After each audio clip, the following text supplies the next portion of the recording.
Les invitamos a escuchar Hay mucha gente buena, un programa que dirige Almudena Delgado.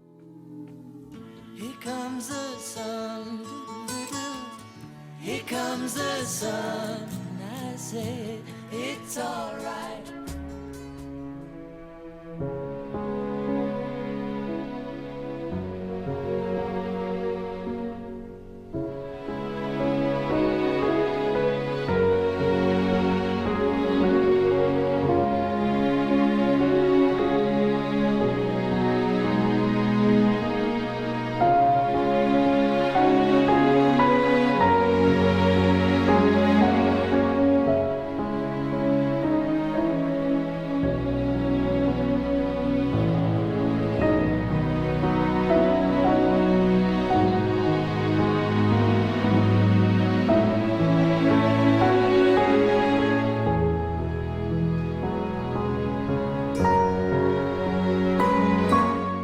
Hoy ponemos nuestra mirada en Asia, uno de los continentes donde el cristianismo está creciendo con más fuerza y vitalidad.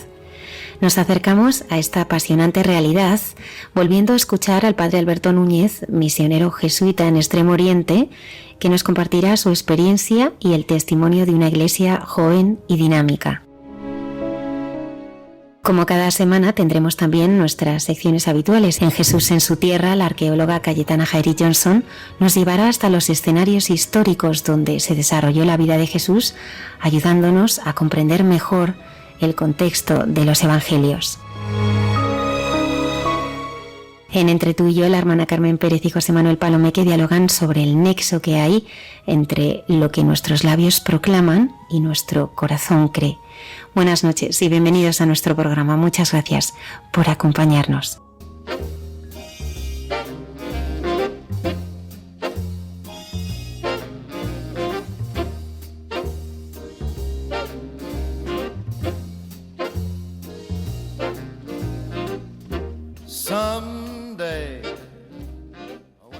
Esta noche nos acompaña desde Taiwán el padre Alberto Núñez, jesuita. Él es de Bilbao y para ayudarnos a conocer las misiones de Asia nos va a explicar un poco todo lo que está viviendo allí.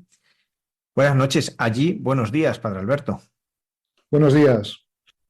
Alberto, en tu infancia y juventud, ¿cómo era tu relación con Dios? Pues una relación muy natural, muy natural. Una familia muy religiosa. Mis padres habían sido los dos de Acción Católica. Mi padre también era de adoración nocturna, estaba metido en muchísimas asociaciones religiosas de adoración nocturna y de cofradía penitencial de Semana Santa. Y habían hecho ejercicios muchas veces en Loyola, como era entonces costumbre, ejercicios de matrimonios y así. Y habían ido a colegios religiosos, ¿no? Entonces, mi padre estudió con La Salle y a nosotros, a los hijos, a los chicos, nos mandó a los Escolapios y a las chicas a las Carmelitas Vedrunas. Y entonces, de un modo muy natural, en mi casa, por ejemplo, siempre ha habido oración en las comidas, antes y después de las comidas, siempre ha habido, en la misa hemos ido juntos, a la misa todos los domingos, las fiestas de guardar, nunca se ha perdido eso, ¿no? Ninguna excusa, ¿no? Y entonces yo he oído eso. Y luego también tuve la suerte que en el colegio, pues tuve desde pequeño unos amigos, una pandilla de amigos que resultó gente muy, muy sana. Y entonces esto tampoco, o sea, con ellos me he sentido fuera como de onda, ¿no? En el tema religioso, íbamos juntos a misa, íbamos juntos a las celebraciones que teníamos en el colegio fuera, a peregrinaciones. Y luego el modo de divertirse también, ¿no? Que pues salíamos, íbamos o de paseo, o al cine, o a merendar, o lo que sea, con el buen tiempo a la playa o al monte. Y entonces no he tenido en ese aspecto como una mundanización, ¿no? Como tienen muchos chavales que se encuentran en ese ámbito, ¿no? De a los amigos y tal. Yo tuve esa suerte y los conservo hasta ahora, esos amigos buenísimos. Y entonces de esa forma muy natural. Y para mí Dios, si yo tuviese que decir que era de pequeño, que era Dios para mí, yo la imagen que tengo de Dios es como lo más grande que podía imaginar, ¿no? La imagen de padre, pero un padre muy grande. Y, y esa era la principal. Yo me avislaba mucho en ese misterio. Por ejemplo, de pensar qué es eso de la eternidad, ¿no? Cómo tanto tiempo, etcétera. O cómo Dios puede existir antes del mundo, ¿no? Antes de crear, y cómo Dios cómo existe de sí mismo. O sea, ese tipo de cosas me acuerdo de pequeño haberme preguntado, ¿no? Pero es decir, no me causaba problema la existencia de Dios, no era algo natural de la vida. Y bueno, y luego la naturaleza, eso sí, desde crío, ver la naturaleza como algo muy misterioso, ¿no? Toda la vida, ¿no? Los animales, la montaña, el mar, etcétera, todo ese tipo de cosas como un misterio que dice esto lo ha tenido que crear alguien, esto tan maravilloso no sale así por las buenas. Y entonces eso, la naturaleza ha sido como una cosa que desde crío me ha atraído, ¿no? Hacia el misterio de Dios. Y ahí estaba yo quería de mayor ser como Félix Rodríguez de la Fuente, que veíamos en la televisión, etcétera, era mi ídolo, ¿no? Entonces eso, pues naturalista luego ingeniero agrónomo por el tema del campo y de criar animales y de tal.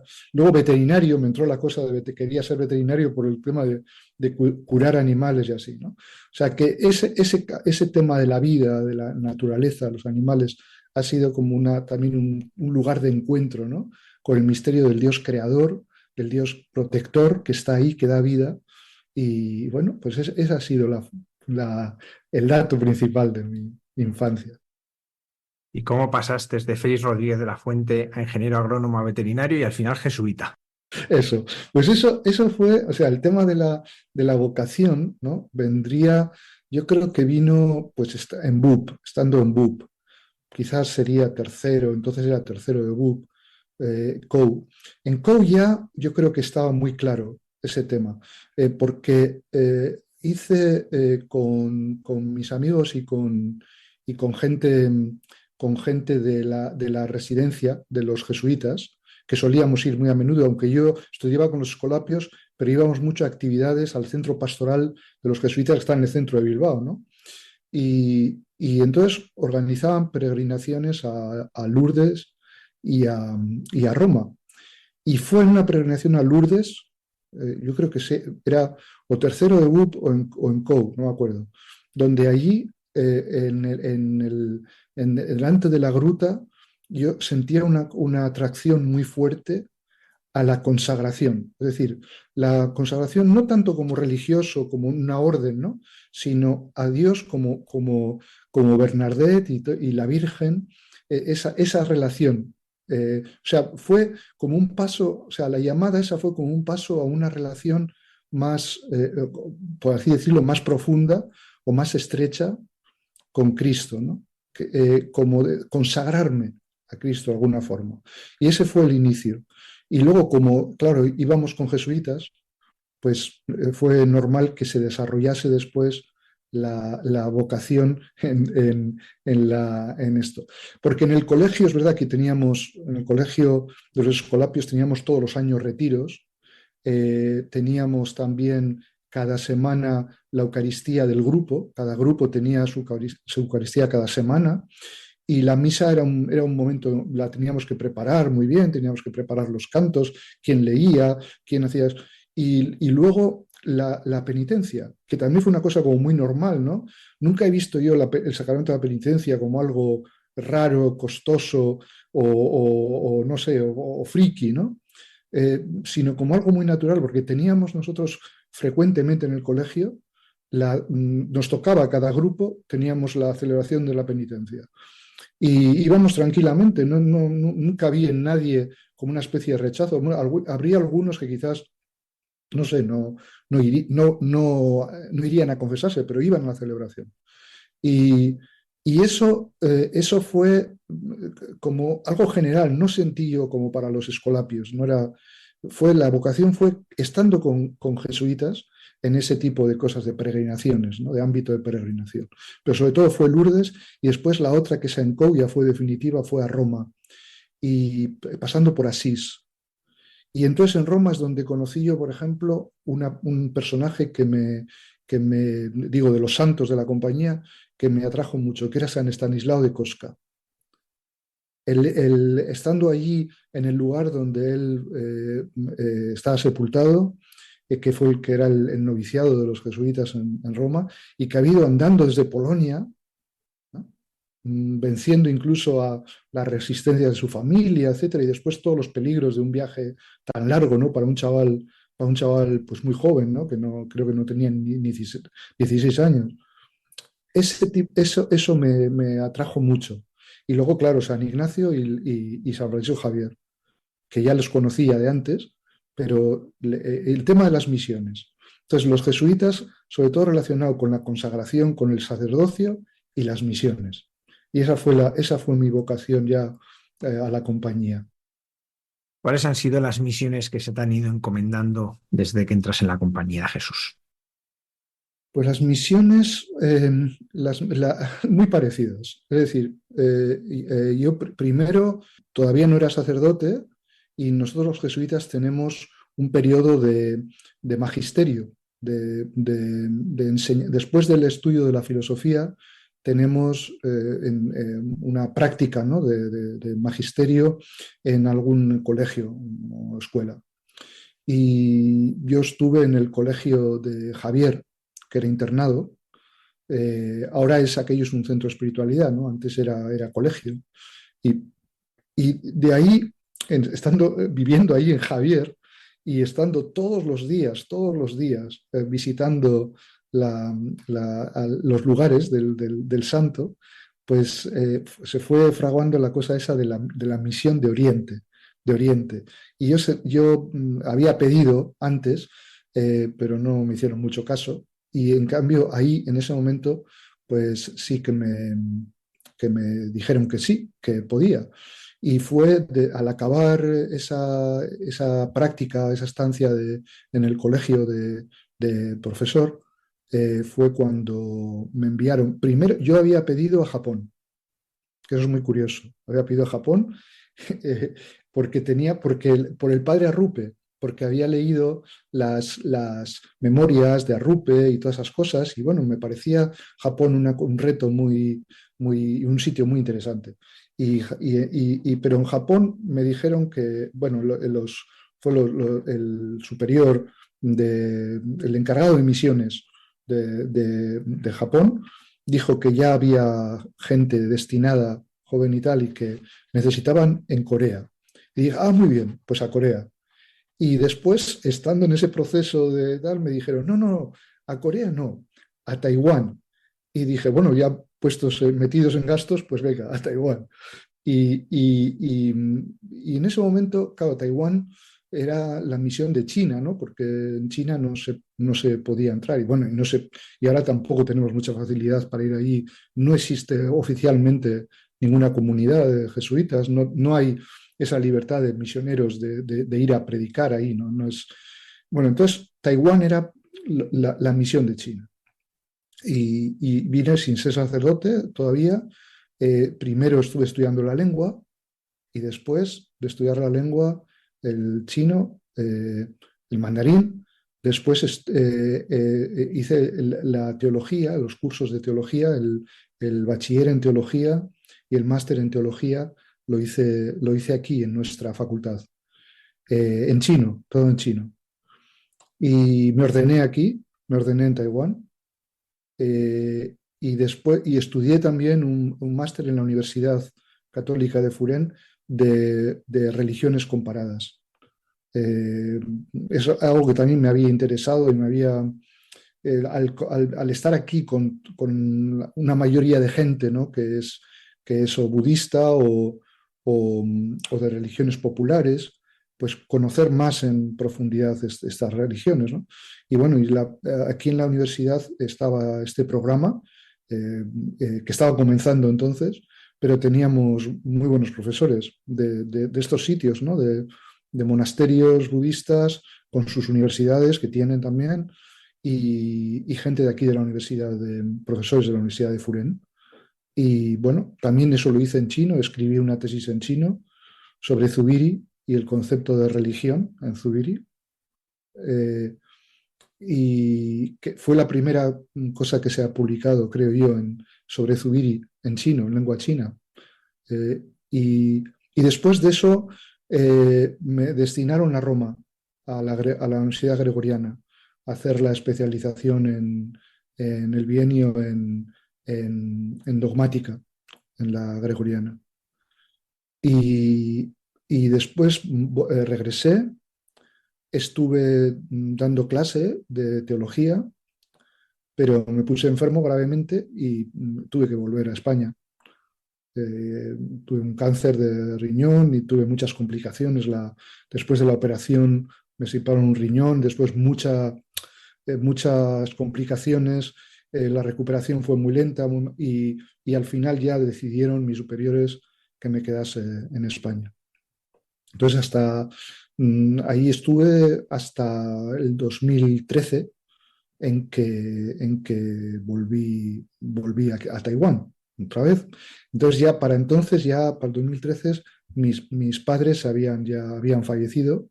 Tuve la suerte de estar con ellos en los últimos años, ¿no? Y de atenderles en el momento de la muerte, que fue un gran consuelo. Si hubiese estado aquí probablemente no habría tenido ocasión, ¿no? Y después de eso, pues fue mi venida aquí. Mientras tanto estuve trabajando en Deusto, en la Universidad de Deusto, en la Facultad de Teología, la pastoral también, y después los fines de semana en pastoral parroquial, en dos parroquias cerca donde vivía mi familia, en la parte ya de la costa, en Las Arenas y en Algorta. Y hay pues un número de años, ¿no? Desde 1994, 95, hasta el 2013 estuve trabajando en eso. Y luego dando ejercicios también, dando ejercicios espirituales, retiros, etc.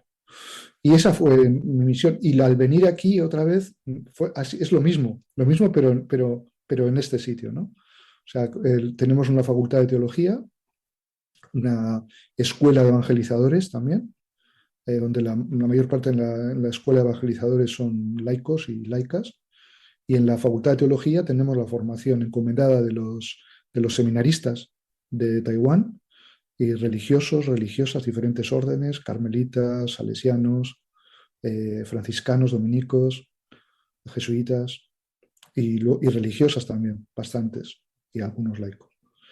Y también sigo con el fin de semana con pastoral parroquial, ¿no? Tenemos dos iglesias encomendadas, dos parroquias grandes en Taipei, con su centro pastoral, sobre todo juvenil, porque estamos cerca de dos grandes universidades en Taipei y hay mucho movimiento. Que esa es quizás la mayor diferencia que se ve con respecto de España, de la Iglesia de España, que por ejemplo, las misas dominicales o las actividades que se organizan en la Iglesia, se ve más gente joven, ¿no? Digo, la edad media es bastante más baja, ¿no?, que en España. Y bueno, y luego dar ejercicios, por ejemplo, estos días atrás que tenemos vacaciones de Año Nuevo, antes del Año Nuevo chino, etcétera, estuve dando ejercicios de 8 días en un monasterio de dominicas en el sur de Taiwán. Algunas de ellas son españolas. La fundación es española, viene de Valladolid. Y a otras gentes, ¿no?, a otros grupos también por ejemplo, comunidades de vida cristiana, etcétera, ¿no?, de atención. Sobre todo los ejercicios ignacianos. Y esa es mi misión aquí.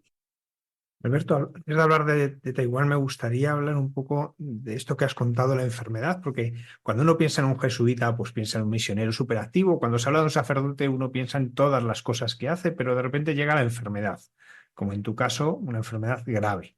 ¿Cómo se vive ese tiempo de inactividad, de estar, en cierto modo, pues crucificado a la quimio, a la radio? Sí, solo aquel periodo duró año y medio nada más, ¿no? No llegó a año y medio, 1 año y 3 meses o nada así. Pero vamos, pero fue, sí, un periodo de inactividad, de tener que cuidar solamente la salud, ¿no? Pero yo era bastante, o sea, bastante jovencito. Yo me acababa de ordenar de sacerdote poco tiempo antes, 3 años antes. Y no, ni 3 años. Llevaba nada más 1 año de sacerdote. Y entonces lo viví con mucha, podría decir, como con mucha resignación, ¿no? Porque me hice a la idea de que mis planes no se iban a realizar en ese momento. Me di cuenta, yo, ¿no? Mis planes del futuro y tal no se iban a realizar como yo pensaba. Y dije, bueno, pues tendré que amoldarme a los planes de Dios, ¿no? Lo que sea. Y decía San Ignacio que la enfermedad es una buena maestra, ¿no? Y yo creo que es verdad, es decir, la enfermedad te enseña a estar en este mundo de otra forma, es decir, no te enseña cosas, sabidurías arcanas, etc. No. Yo creo que la enfermedad, la molestia, el dolor, siempre es malo, no es una cosa agradable, no tiene cosas buenas en sí, el dolor. Pero lo que sí te enseña es a responder a eso, a tu fragilidad, a tu limitación, al sufrimiento, a las contradicciones, todo esto de otra forma, es decir, a estar de otra forma en el mundo. Y creo que es una forma como más abierta, es decir, más abierta a los planes de Dios, ¿no? Que no son siempre los nuestros, ni tienen por qué coincidir con nuestros ideales, ¿no? Siempre que son como de éxito, ¿no? De lograr cosas, de hacer cosas. Y a veces lo contrario, es pasivo, ¿no? Es padecer. Y bueno, pues eso fue una gran lección aquello y bueno, tuve la suerte, Dios me dio la fuerza de poder salir de aquella crisis.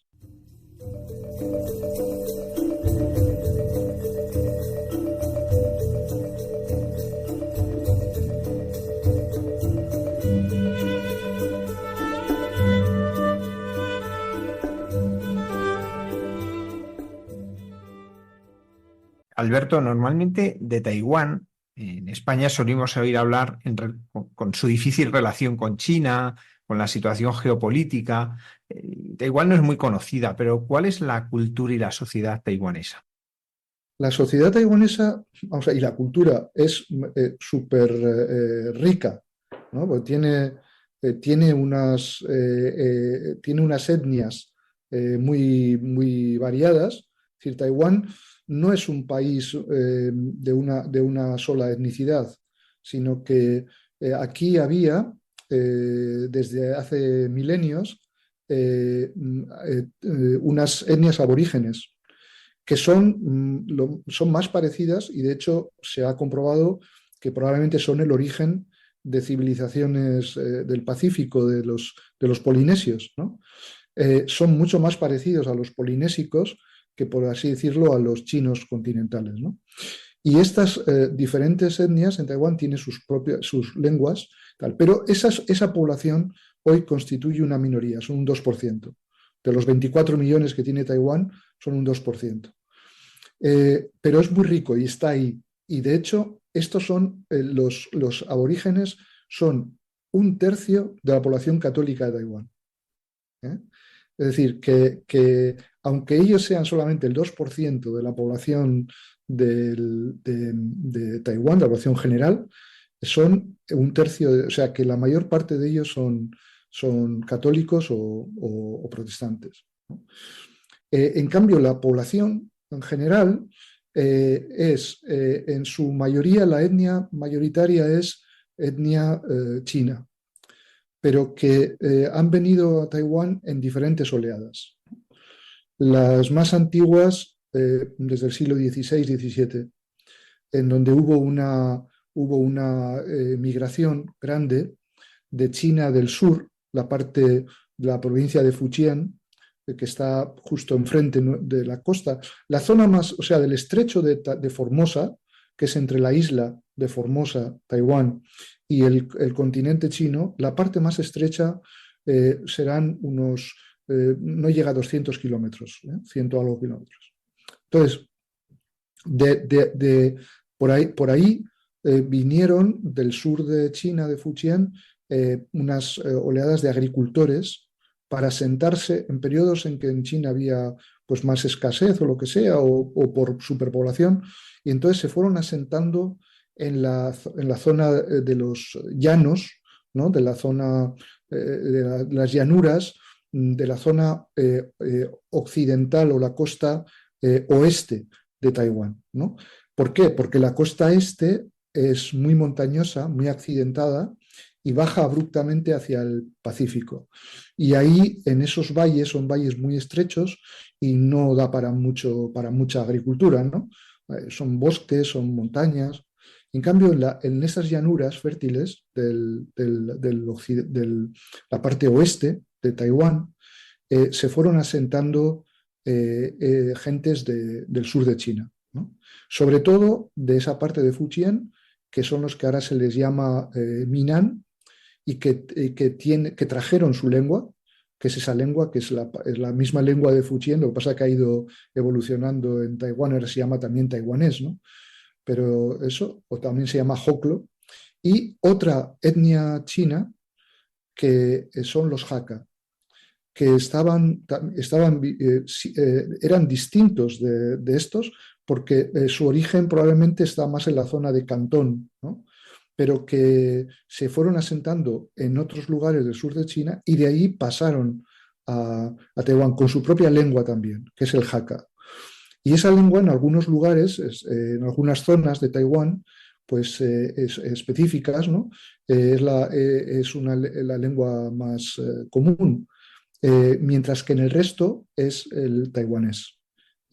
Y la lengua diríamos, franca, o la lengua común de todos y la educación, es el mandarín. Y el mandarín fue a partir de esa migración que hubo al acabar la guerra civil en China, después de la guerra mundial. Hubo una emigración, entonces Taiwán había sido una colonia japonesa hasta el 1945. Acaba la guerra y se hace cargo de esto el gobierno entonces de China, que era el gobierno nacionalista de Chiang Kai-shek. Y empieza una guerra civil en China con los comunistas de Mao Zedong. Entonces, al final, son los comunistas los que acaban ganando esa guerra, y el gobierno entero de Chiang Kai-shek, con mucha otra gente, probablemente de golpe vinieron 1 millón de personas, pero después también fueron llegando más, emigraron a Taiwán y se asentaron aquí. Entonces, esa es la población, lo que constituye el núcleo actual de la población. Es una mezcla entre los que vinieron en diferentes oleadas, primero de China, que eran de China del sur, y que hablan la lengua el Hoklo o el Hakka, y después estos otros más modernos que ya han venido y que todavía vive gente de esos que vinieron, ¿no? Y otros sus hijos, etcétera, que conservan esa identidad, que son de China continental, de otras partes de China, norte-sur. Entonces, todo eso, esa riqueza, junto con la matriz aborigen de Taiwán, ha generado un humus cultural muy, muy rico. Y entonces, por ejemplo, tanto en la gastronomía como en las tradiciones folclóricas, como incluso en las pautas religiosas, ¿no? Es enormemente rico, más que cualquier otro país del entorno, ¿no? Que son países como más, por así decirlo, más uniformes, ¿no? Culturalmente, etc. Y Taiwán tiene esa riqueza. Y por otro lado, religiosamente, Taiwán tiene una riqueza también que ha desaparecido en China, y que fue en China durante la persecución desde que se instaura el régimen comunista hasta ahora, ¿no? Desde 1949 hasta ahora, todas las religiones han sufrido menoscabo, todas. Aunque se ha mantenido en algunos momentos una imagen de cierta tolerancia, pero todas ellas han sufrido enorme menoscabo. Y de hecho, en la Revolución Cultural, todas las religiones en China sufrieron persecución, y una persecución muy violenta, ¿no? Digo violenta no solamente por matar a la gente, sino por la destrucción de la herencia religiosa, ¿no? Por ejemplo, de monasterios, de templos, de iglesias cristianas, de las bibliotecas, ¿no? Etcétera. Entonces, eso no ha ocurrido en Taiwán. Es más, los que se salvaron de aquello, que huyeron y vinieron a Taiwán, instauraron aquí unas instituciones mejores que las que había entonces en China continental. Por ejemplo, el budismo actualmente en Taiwán es de maestros que vinieron de China continental, que eran los mejores, ¿no? Y lograron aquí, con mejores medios y más libertad, fundar monasterios y centros de estudios mejores que los que hubo en China jamás, ¿no? Sobre el budismo.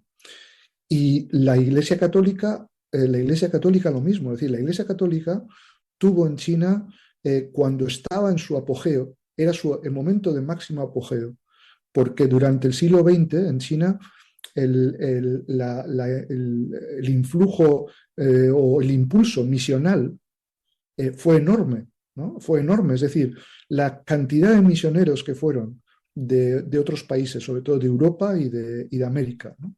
La cantidad de misioneros que fueron a China era impresionante. Y la cantidad de obras que hicieron allí, no solamente de conversiones, ¿no? y de iglesias locales, de parroquias, diócesis, etcétera, sino también de colegios, universidades, etcétera. Pero lo que después se haría en Taiwán superó en calidad a lo que había sido en China, ¿no? En Taiwán, por ejemplo, antes de ese éxodo, ¿no? de la China comunista hacia aquí, antes de eso la presencia católica era muy pequeña. O sea, aquí empezaron los dominicos que tenían una presencia muy fuerte en Filipinas, como es lógico. También los agustinos, los jesuitas, los franciscanos tenían una gran presencia en Filipinas, y desde allí, en 1639, vinieron 4 dominicos a evangelizar Taiwán. Pero aquello no tuvo mucha continuidad, hubo muchas dificultades, problemas, y entonces los conversos quedaron reducidos en núcleos muy pequeños, y aquello no, por así decirlo, no tuvo éxito. Pero en el siglo XIX, con el boom misional también europeo, los mismos dominicos, ya desde España, vinieron a fundar. Entonces se establecieron sobre todo en el norte, aquí en la zona de Taipei, más al norte, y Chilón, y después en el sur, en Kaohsiung. Y ahí es donde por ejemplo, está el santuario mariano de la Virgen de Guanqing, que fundaron ellos en el siglo XIX, los dominicos, y que sigue siendo, es una basílica, es un lugar de peregrinaciones y es un sitio histórico más importante. Bueno, entonces ahí fue en el siglo cuando empezaron, pero a la llegada de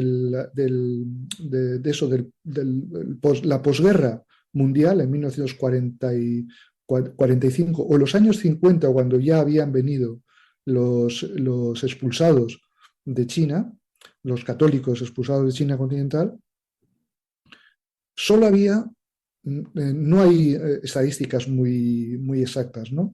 Pero se cree que habría un número de 5.000 católicos en Taiwán. Bueno, pues en los años 50 hasta los años 60 se multiplicó por 40. Es decir, el crecimiento de la Iglesia Católica en Taiwán fue un milagro. O sea, fue un milagro, quizás pues porque vinieron muchos misioneros, pero fue algo más que eso. Hay algo aquí, un momento de como un soplo muy fuerte del espíritu, y entonces, claro, de 5.000 se convierte en los años 60 en 200.000, ¿no? En poco más de 10 años. de 5.000 a 200.000 en poco más de 10 años y en una población mayoritariamente pagana, ¿no?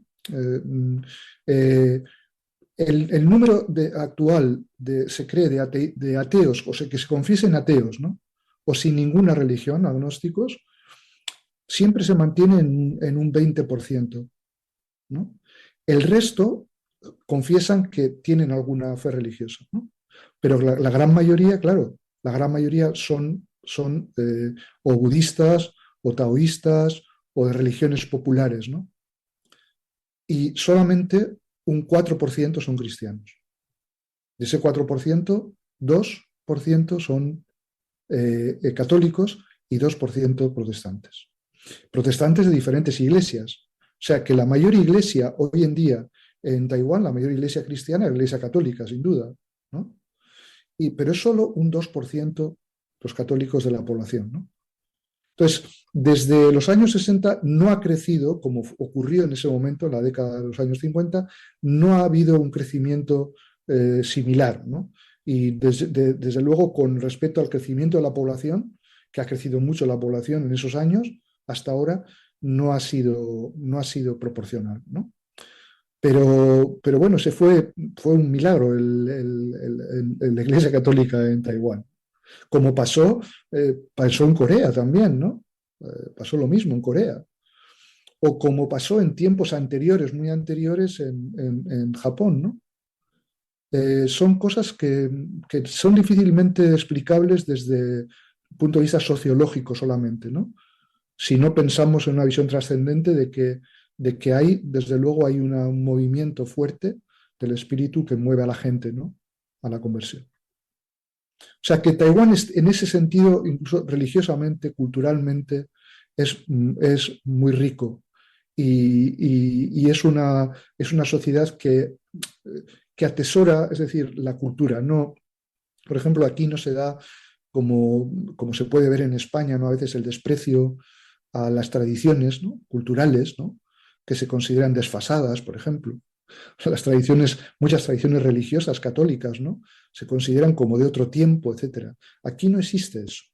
Aquí hay como una especie de eso, se atesora, se aprecia la tradición. Y luego, aparte de eso, el aprecio en la cultura por las manifestaciones más básicas de la cultura. Por ejemplo, la misma educación, el lenguaje, la escritura.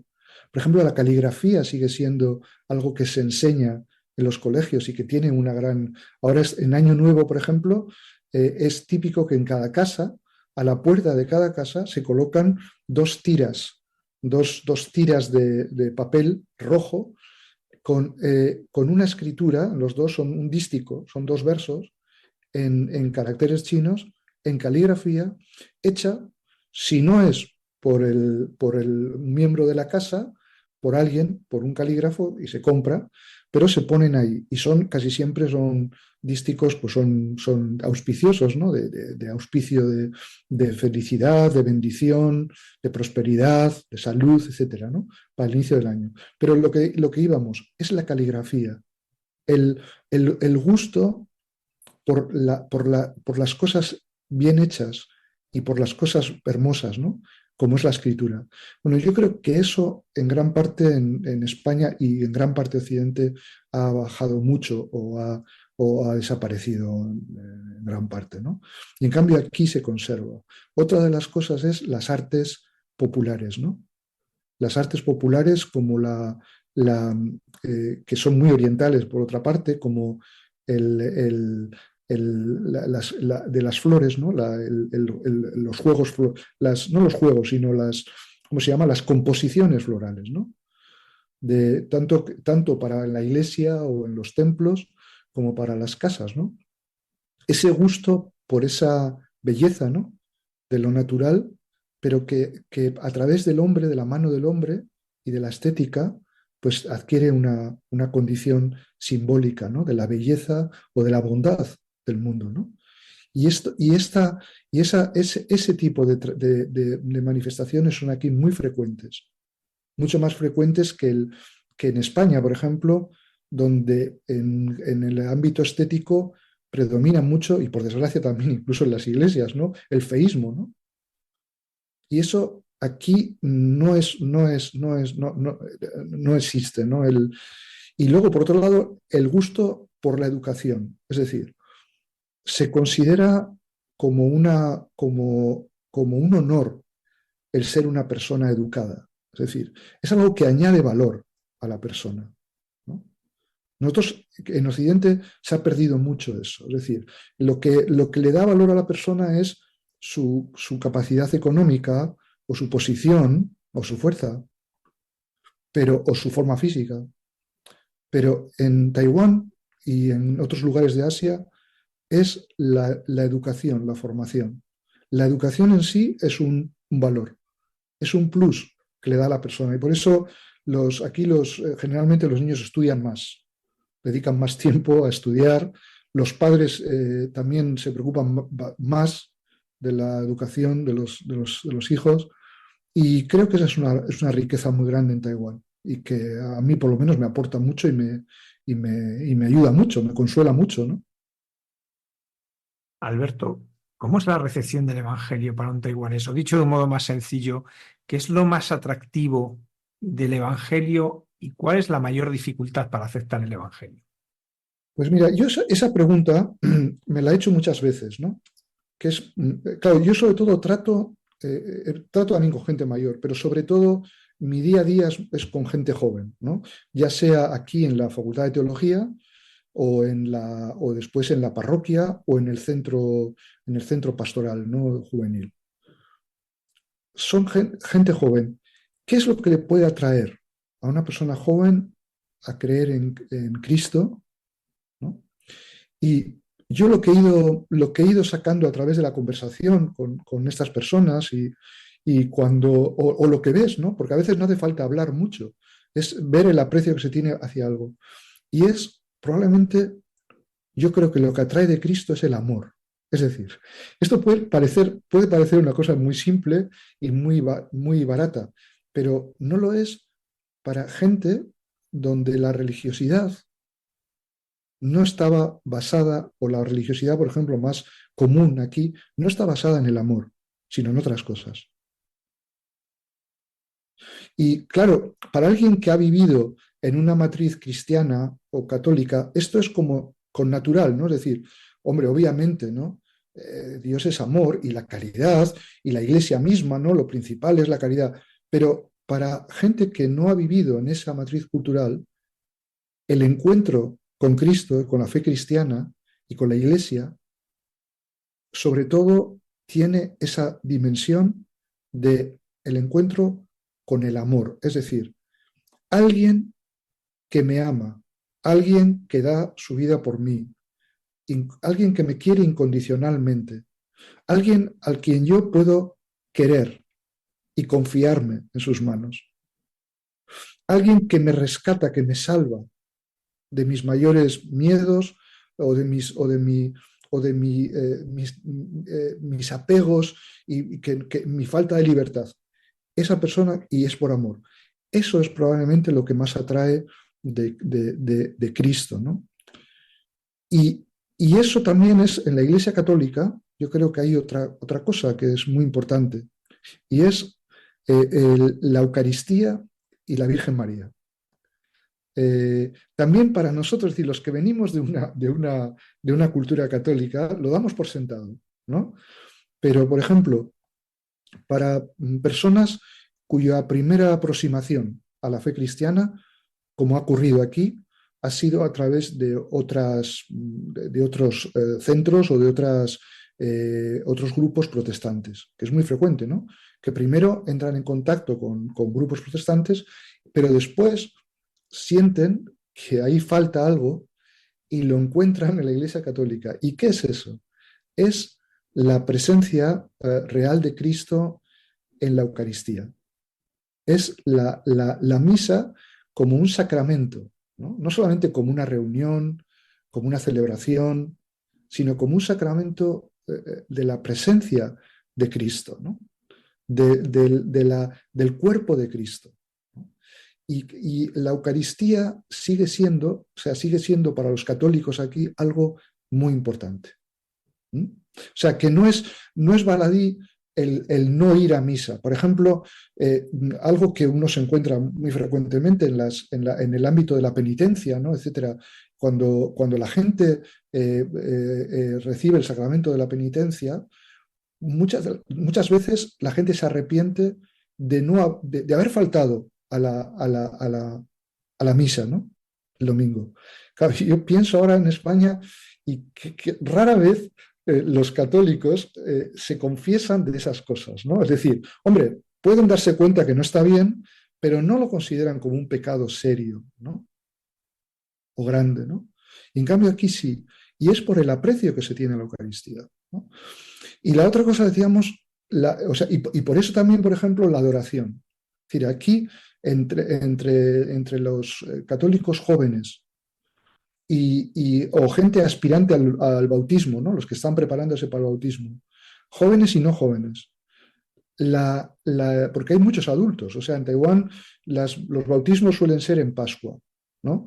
De niños también puede ser en Navidad, en tiempo de Navidad, pero generalmente los de adultos es en Pascua, siguiendo el Rika, el ritual de la iniciación cristiana de adultos, ¿no? Y suele ser en Pascua. Bueno, muchas de estas personas sienten, incluso antes del bautismo, algo especial en la adoración del Santísimo, ¿no? Y yo creo que es esa presencia del Dios amor, ¿no? Es esa presencia real del cuerpo de Cristo, ¿no? Que es algo entregado por nosotros, que está con nosotros, que se queda con nosotros y que significa nuestra propia salvación y redención. Y eso es algo que se ve. O sea, por ejemplo, nosotros tenemos aquí en nuestra comunidad, tenemos todos los primeros viernes de mes, tenemos la adoración eucarística, una hora santa, y está abierta también a los alumnos o a la gente que pueda venir, ¿no? Y siempre viene gente. En las parroquias también se da, o sea, se tiene. Hay muchos sitios donde hay la adoración perpetua, pero es más difícil en esta sociedad mantenerlo porque son menos católicos. Entonces, para que se apunte, para poder tener un número así lleno de todo el día es difícil. Pero es el valor de la adoración. Y luego lo de la Virgen María, que decía, de hecho, para los no católicos, ya sea protestantes o budistas o de otras religiones, ¿no? Lo que nos caracteriza a los católicos es la devoción a la Virgen María. Entonces, a veces es frecuente encontrarte con gente que te saluda, lo que sea, en un viaje o en algún lugar, en un sitio público, etcétera, y si ven que eres sacerdote o lo que sea, te preguntan, ¿no? Y dicen, y te suelen decir, o sea, los protestantes adoran a Cristo, pero los católicos a la Virgen María. Entonces tienes que explicar que eso no es exactamente así, ¿no? Tienes que explicar lo que no es así, pero lo que se ve es que enseguida se identifica a la Virgen María con el catolicismo. Y los mismos católicos igual. Es decir, por ejemplo, la devoción mariana entre los católicos de Taiwán es bastante más patente y bastante más fuerte que la que encontraríamos en Occidente. En términos medios, no digo que hay mucha gente muy devota y esto, y una manifestación de eso es el rosario. ¿Sí? Por ejemplo, el rezo del rosario, ya sea en comunidad, en la parroquia o en las comunidades o individualmente, es algo mucho más frecuente, por estadística, ¿no? Más frecuente, por ejemplo, que en España. Y sobre todo más frecuente en gente joven. Para mí fue una sorpresa desde que el primer día que llegué a Taiwán, el ver a gente joven, a jóvenes católicos, a cualquier hora en la iglesia rezando el rosario.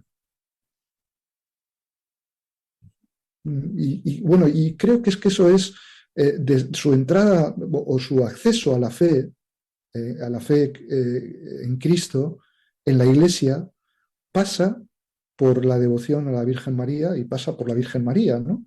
Y la manifestación más concreta en el ámbito espiritual y oracional es el rosario, ¿no? Porque en el rosario ahí está todo, está la experiencia misma, la perspectiva de la Virgen María, de la contemplación de Cristo, y están los misterios del Evangelio, ¿no? Está Cristo. Y aparte de eso, porque la repetición, por ejemplo, del Ave María, no se considera aquí, no existe la duda no sé, o un prejuicio de que repetir las cosas sea algo aburrido o malo, porque está presente en la religiosidad popular de Taiwán no cristiana. Es decir, en la religiosidad, por ejemplo, budista, la gran mayoría de los budistas aquí tienen el rosario budista, ¿no? Con la repetición del nombre de Buda, ¿no? O de una fórmula, un mantra, y eso es súper frecuente, ¿no? Y ves a la gente a veces en el metro, etcétera, con su rosario, están haciendo eso. Por lo tanto, no se considera una cosa ni friki ni tampoco aburrida, ¿no? Y entonces esas dos cosas yo creo que son características del catolicismo aquí y a lo que a la gente le pueda interesar, ¿no? de Cristo. El Dios amor manifestado en el cuerpo de Cristo en la Eucaristía, entregado por nosotros, y la Virgen María. Y esto es creo que es que por lo que me han dicho, por lo que he podido saber en Corea, también es así. Tenemos aquí algunos sacerdotes coreanos y también de vez en cuando tenemos alumnos de Corea y cuando comparten su experiencia allí en Corea también es lo mismo. Mucha gente le mueve o la atrae a la Iglesia Católica Cristo en la Eucaristía y la Virgen María. ¿Y qué es lo que más les choca del mensaje cristiano? ¿Qué es lo que les resulta más difícil de asimilar culturalmente? Bueno, yo creo que hay una dificultad grande, pero que no es exclusiva de aquí, que es la dificultad moral. Es decir, y yo creo que esto no es un problema solamente de Taiwán o oriental, ¿no? de Asia Oriental. Es un problema humano. Y es la tentación básica del pelagianismo que siempre ha estado ahí, que siempre ha estado en la Iglesia desde el principio, ¿no? Y es el no aceptar la gravedad del pecado original, el no aceptar el reato lo que ha dejado, ¿no? en nosotros, la herida que ha dejado el pecado original, y la ilusión de creer que el ser humano puede, por sus propias fuerzas, puede realizar su ideal, incluso su ideal religioso. Y entonces, cuando los hechos, es decir, la vida cotidiana, las dificultades de las opciones morales, ¿no? Cómo vencer, por ejemplo, los vicios, cómo vencer la injusticia en las relaciones, cómo superar las tentaciones que están presentes en todos los sitios, desde fuera y desde dentro de uno. Bueno, ahí los hechos lo que corroboran es que el ser humano solo no tiene fuerza suficiente para resistir eso. Entonces, para algunos católicos aquí, la exigencia, por ejemplo, moral, ¿no? de la Iglesia, o los mandamientos, etcétera, les parecen excesivos porque creen que por un lado, es decir, el ser humano solo no puede hacer eso, pero tampoco piensan que haya que confiar en la gracia, ¿no? Entonces creen que lo plausible o digamos lo deseable es lo que el ser humano puede hacer él, ¿no? eso sería lo ideal, ¿no? Lo que nosotros podemos hacer. ¿O qué somos? Somos lo que hacemos, no somos lo que realizamos.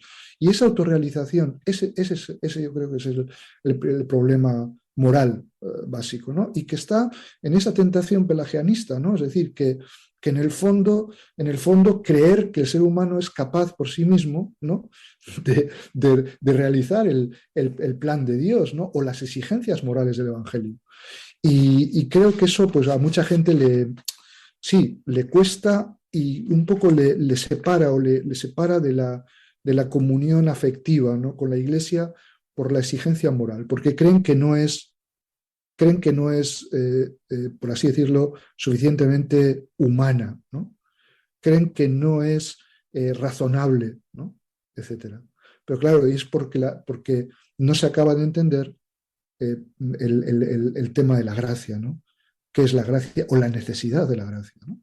Que sin la gracia no podemos salvarnos, es decir, sin Jesucristo no podemos salvarnos, que el pecado original es algo que ha dejado en el ser humano esa debilidad y esa herida que es la necesidad de Cristo. Claro, creo que esto no es solo de aquí, ¿no? Este problema no es solo de aquí, sino que mucha gente, y lo estamos viendo ahora con todas estos debates, ¿no? Sobre temas morales, de la moral sexual, etcétera, lo que se percibe en el fondo es que los católicos quieren ser o quieren adaptar, ¿no? la moral cristiana a lo que es razonable. Pero eso no es así, porque lo que hay que hacer es confiar en la gracia, ¿no? Y aceptar los mandamientos como son, creyendo que Dios nos va a dar la gracia para poder realizarlo si nosotros colaboramos con Él, ¿no? Y creo que ese es un reto, ese es el reto fundamental, es el tema moral. No creo que haya aquí una repulsa a la Iglesia como institución, como se ve en otros sitios, o como se ve en España, ¿no? El rechazo a veces a la Iglesia institucional o la mala prensa o la mala imagen que puede tener la Iglesia. Aquí la Iglesia tiene buena imagen. No es que haya, primero porque no somos tantos, pero no ha habido grandes escándalos, ¿no? No ha habido grandes escándalos que hayan sido públicos como para quitarle fama a la Iglesia. Pero aparte de eso, incluso los no cristianos siguen considerando que la Iglesia hace bien, ¿no? Que es un ente benéfico en la sociedad.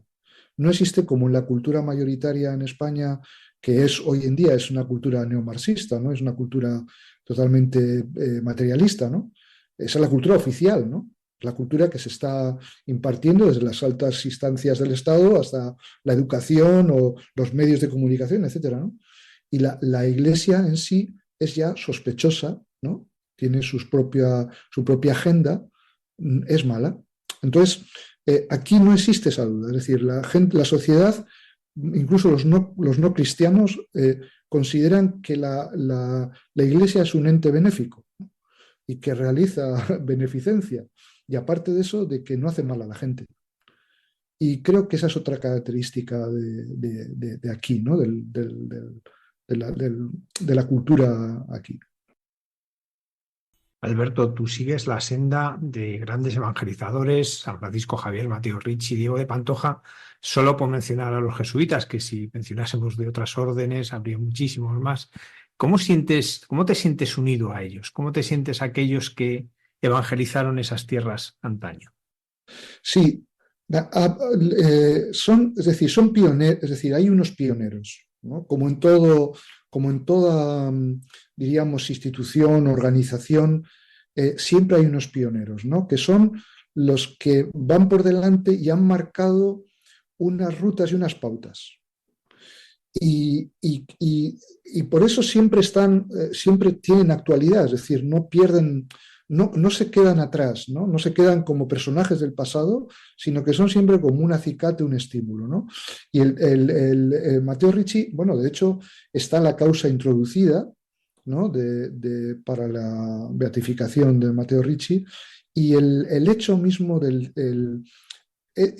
primero, esa inspiración misionera de querer llevar a personas, que eso fue la idea de Javier, era que cómo es posible que un imperio tan grande, con tanta población, con tanto influjo cultural en Asia como era China, porque él lo vio en Japón, ¿no? Que muchas de las cosas culturales de Japón habían sido adoptadas de China, por la escritura y por muchas modas. Y entonces decía, ¿cómo es posible que ese imperio no conozca a Cristo, ¿no? Y por eso lo que le mueve a Javier en su último viaje es eso, ¿no?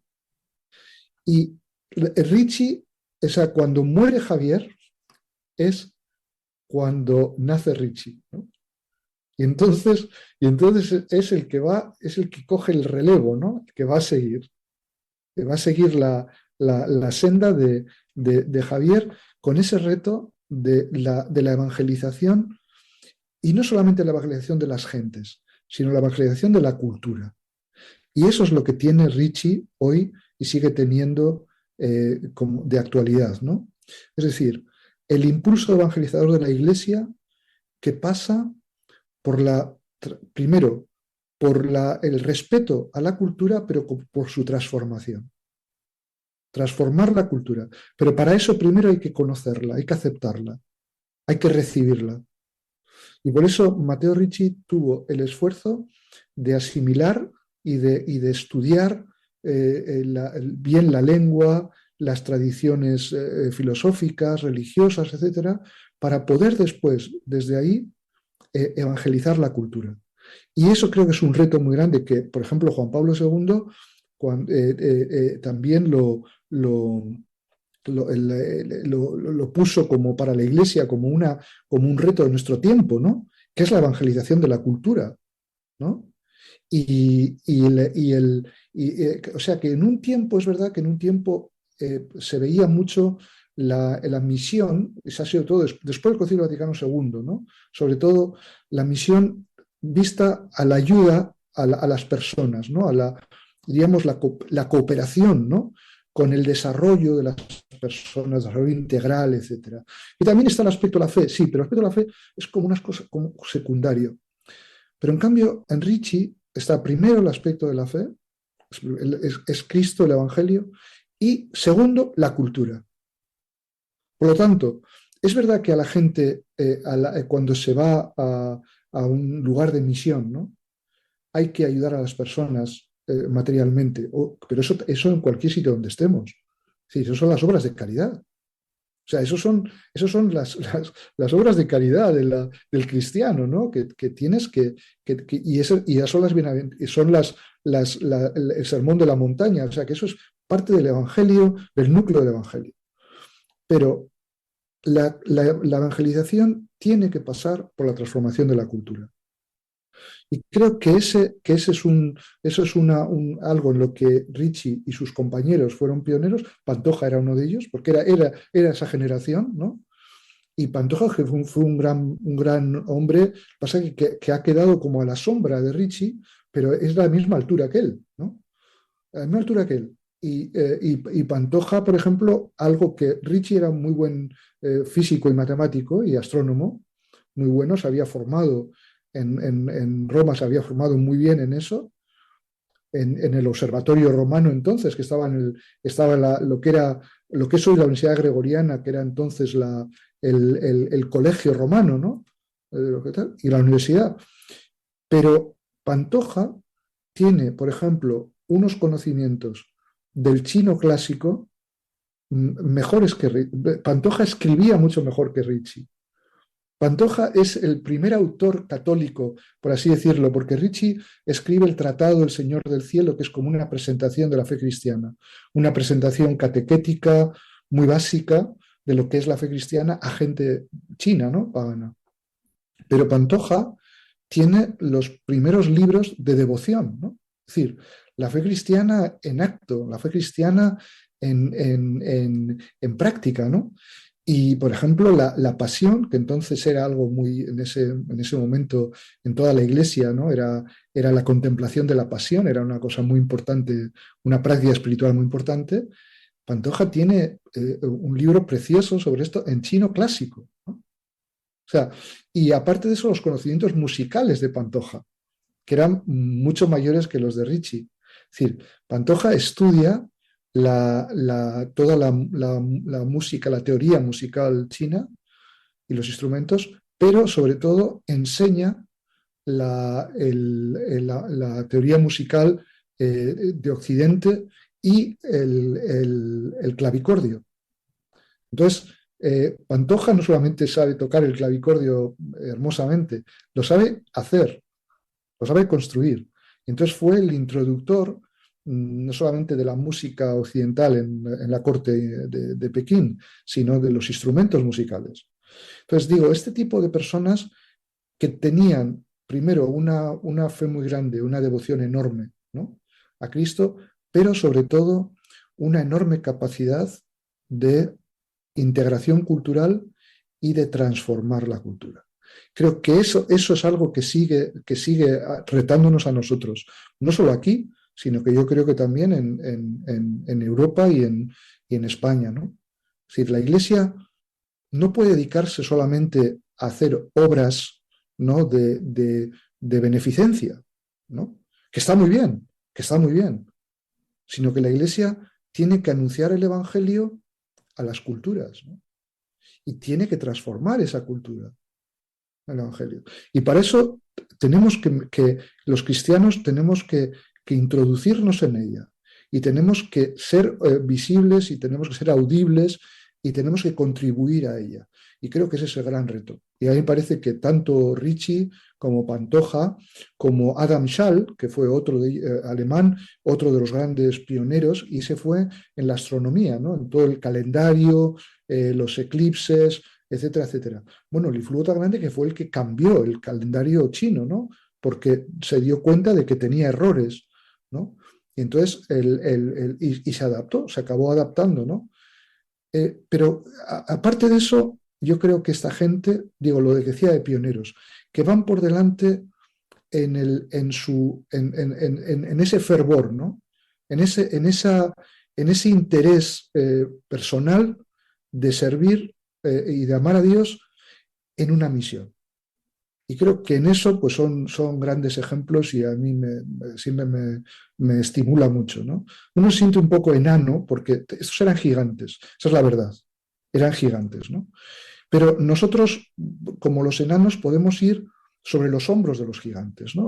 Vamos pasando por las sendas que ellos han abierto y con los medios que ellos han ido proporcionando, ¿no? Entonces, pues siempre podemos seguir eso, ¿no? Y sí, creo que es un gran estímulo estas personas. Desde Javier, pasando por Ricci, por Pantoja, por Adam Schall y todos aquellos compañeros. Alberto, la historia de la evangelización en Oriente está muy marcada por las persecuciones. De hecho, antes nos comentabas un poco lo que sucedió en China. Tú asesoraste a Martin Scorsese en la película Silencio, que habla del martirio en Japón. ¿Cómo ha sido esa persecución? O mejor dicho, ¿cuáles han sido las características que la hacen distinta a la persecución en otros lugares? Vamos a ver, la persecución en estos tres ejemplos que hemos mencionado, ¿no? China, Japón y Corea, ¿no?, que son, por así decirlo, es el Asia Oriental, ¿no? El Asia Oriental. O Extremo Oriente, que también se ha llamado así, Extremo Oriente, y creo que es una expresión geográfica muy acertada, pero que tiene una unidad cultural, ¿no? ¿Cuál es esa unidad cultural? La unidad cultural fue el influjo de la cultura china clásica, de la filosofía china, ¿no?, de la antropología, el concepto, la comprensión del ser humano y de la sociedad china. Entonces, China tuvo siempre sobre Corea un gran influjo, ¿no?, y sobre Japón, aunque no fue tanto políticamente como fue sobre Corea, que sí tuvo también influjo político, pero tampoco demasiado. Pero sobre Japón no llegó a tenerlo, pero sí culturalmente. Bueno, ese confucianismo, que crea también pautas de relación social, de jerarquías sociales, ¿no?, y también el concepto de la educación, ¿no?, cómo se realiza la educación, cómo se empieza, cómo se sigue, ¿no? Cuál es el fin de la educación, etc. Todo eso ha marcado a las tres sociedades, siendo distintas, teniendo lenguas distintas, incluso, digamos, étnicamente también hay diferencia, aunque la gente que no ha vivido por aquí le parecen iguales, ¿no? Ve a los japoneses y a los chinos, a los coreanos, pero que cuando uno ya lleva tiempo por aquí te das cuenta de que son diferentes, ¿no? Lo mismo que distinguimos nosotros a los suecos de los españoles, por ejemplo, ¿no? Hay algo ahí, un aire que te das cuenta que son de diferentes, ¿no?, etnias. Bueno, pues estas sociedades respondieron de un modo muy parecido a la evangelización católica, es decir, al inicio de la evangelización católica, ¿no? Y respondió de un modo muy parecido. ¿Por qué? Porque su concepción cultural, política y social era muy similar. Estaba basada en valores confucianos y en modelos jerárquicos de autoridad. Y de hecho, por el influjo mismo del confucianismo, que tiene ante la religión en general una cierta postura, ¿no? Se ha idealizado mucho, porque luego el confucianismo se ha puesto después de moda, ¿no? Incluso en la misma China comunista lo han querido relanzar, pero el confucianismo en el aspecto religioso, ¿no?, es bastante, por así decirlo, bastante escéptico. Es decir, no debemos ocuparnos demasiado de las cosas que no vemos. Y una de ellas son los dioses, Dios, la trascendencia, el cielo, sino de las cosas que vemos. Y es la responsabilidad social, ¿no?, las relaciones humanas. El Estado, ¿no?, la sociedad, la familia, etc. Y entonces eso crea ante la religión hay una postura, ¿no? Claro, cuando la autoridad recae especialmente en el emperador, ¿no?, o en el monarca, o en un príncipe, o en una figura, o en Japón un shogun, ¿no?, una figura militar, un dictador militar, ¿no?, la autoridad se cree siempre superior a cualquier tradición religiosa. Superior y anterior incluso. Es decir, su autoridad no viene, como nosotros lo hemos siempre percibido en Occidente, por la influencia cristiana, ¿no?, claro, por el Nuevo Testamento y por la Biblia, ¿no? Es decir, toda autoridad viene de Dios, ¿no? Toda autoridad legítima viene de Dios. Si no viene de Dios, no tiene que ser obedecida, ¿no? Y entonces ese aspecto está ausente de las sociedades de Extremo Oriente. Por lo tanto, digamos, el gobierno de turno, que solía ser el emperador o el príncipe o el comandante militar, el dictador militar, etc., decidía sobre la religión, lo que pensaba. Y eso ocurrió, es decir, primero ocurrió en China. China encuentra desde el inicio la misión cristiana en China, encuentra enormes dificultades, no por el pueblo, sino por las autoridades. No por las otras religiones, que es verdad que a veces miraban con un cierto con un cierto resquemor, es decir, estos igual a nosotros nos quitan las prebendas que tenemos, ¿no? O nos pueden pisar el terreno que es nuestro, o nos quitan la clientela, ¿no? Pero eso ocurre también en la Iglesia Católica, ocurría con los frailes, ¿no? Que cuando venían otros frailes a un pueblo a poner un convento, los que estaban antes decían, estos vienen y nos quitan la clientela, ¿no? O sea, eso es lógico, eso es creíble. Pero el tema religioso en China fue que el emperador, y sobre todo cuando en la dinastía Tang, surge un emperador que quiere imponer el confucianismo como única religión, y es una religión de Estado, y no es una religión, por así decirlo, religiosa, sino que es más bien social y cultural, entonces suprime todas las demás. Y fue la mayor persecución, la recibió entonces la religión más mayoritaria, que era el budismo. Entonces, decenas de miles de monjes se vieron de la mañana a la noche en la calle, porque les cerraron los monasterios, los incautaron, los echaron a la calle, los secularizaron. Hubo después persecuciones de gente que se había opuesto y que sufrieron penas físicas, ¿no? O penales, ¿no? De cárcel o de lo que sea. Bueno, pues eso, es decir, eso se fue repitiendo en diferentes momentos históricos, y al inicio de la misión esta del final del siglo XVI, principios del XVII, que fue cuando Ricci y toda esta gente comienza con una cierta, diríamos, tolerancia, y se aceptan las cosas buenas que traen los católicos, los misioneros católicos, pero pronto empiezan con el cambio de dinastía y con algún monarca que no es muy favorable o más confuciano que otra cosa. Entonces comienza la persecución, que es la supresión, es decir, el que no tenga ninguna visibilidad social ni ningún influjo cultural. Entonces para eso hay que suprimirlo. Y primero se prohíbe, y después si vuelven otra vez a delinquir y vuelven a misionar, se les detiene, y después al final ya se les mata, ¿no? Entonces eso pasó después en Japón, y pasó por último en Corea, que es donde llegó más tarde la evangelización, ¿no? La opresión vino desde el poder. Y vino desde el poder porque se interpreta a sí mismo como algo sagrado y anterior a lo religioso, a cualquier religión. Y entonces, y por eso tienen que detentar el monopolio sobre todas las ideas, ¿no? Las ideas sociales, las ideas religiosas y las ideas sobre el hombre, sobre el ser humano, ¿no? La condición del ser humano.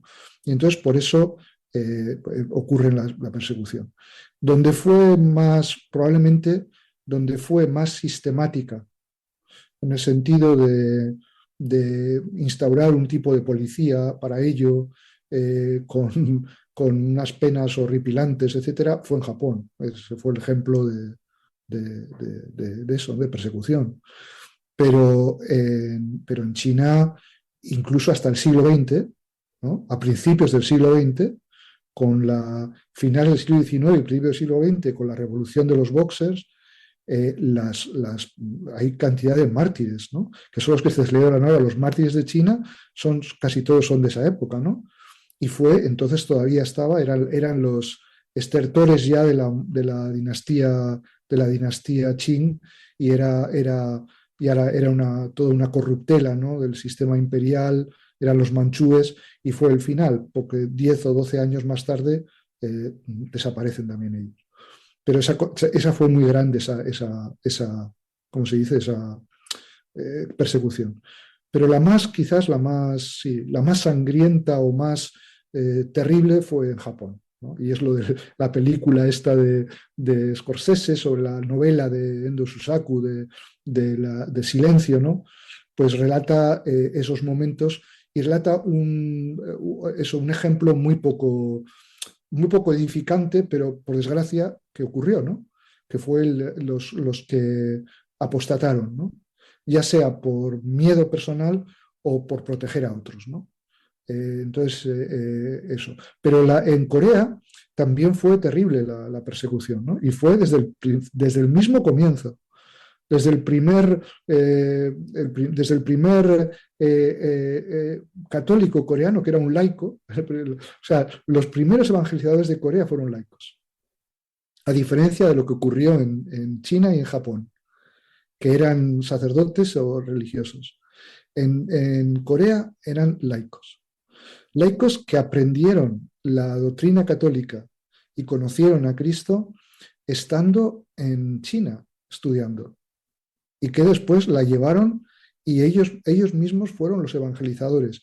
Y después muy tarde vendría el primer sacerdote, ¿no? Que es el que creo que ahora, la película que se ha ahora estrenado, pues cuenta esa historia, ¿no? Pero la persecución fue continua desde el principio, ¿no? Hasta prácticamente el siglo XIX, final del siglo XIX, cuando ya se reduce. Pero yo lo que venía a decir es eso. Creo que la raíz está en un tronco común cultural, que es el tronco confuciano. Aunque algunas personas digan, pero bueno, el confucianismo es tan malo. No, no es tan malo en sí, pero su realización política, lleva en el fondo a la sacralización del poder, de la autoridad secular mundana, y al menosprecio de Dios, ¿no? y de lo sagrado, ¿no? Y entonces eso se ha dado en Extremo Oriente, en estos tres grandes naciones, ¿no? De China, de Japón y de Corea. Y en China continúa con el Partido Comunista, porque es la misma concepción social y cultural, ¿no? Del poder. Y por eso los problemas con la Iglesia vienen de ahí, vienen de esa misma, es con el poder, ¿no? No es con la gente china, con el pueblo chino, que es encantador, ni con la cultura china, que es buenísima, sino con el poder. Padre Alberto Núñez Ortiz, jesuita, misionero en Taiwán, muchísimas gracias por habernos acompañado esta noche y ayudarnos a descubrir una realidad que muchas veces está muy presente en el corazón del pueblo fiel, porque la misión de Extremo Oriente siempre ha estado muy, muy consciente, pero muy desconocida a la vez. Muchísimas gracias. Gracias a vosotros.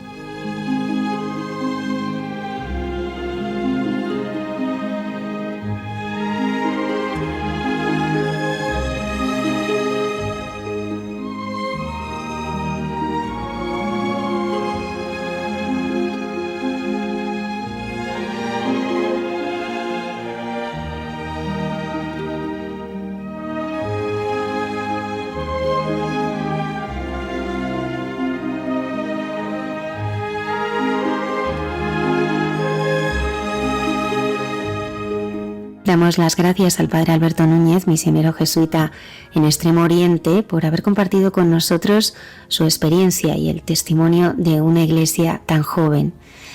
En Jesús en su tierra, la arqueóloga Cayetana Harry Johnson nos llevará hasta los escenarios históricos donde se desarrolló la vida de Jesús, ayudándonos a comprender mejor el contexto de los evangelios.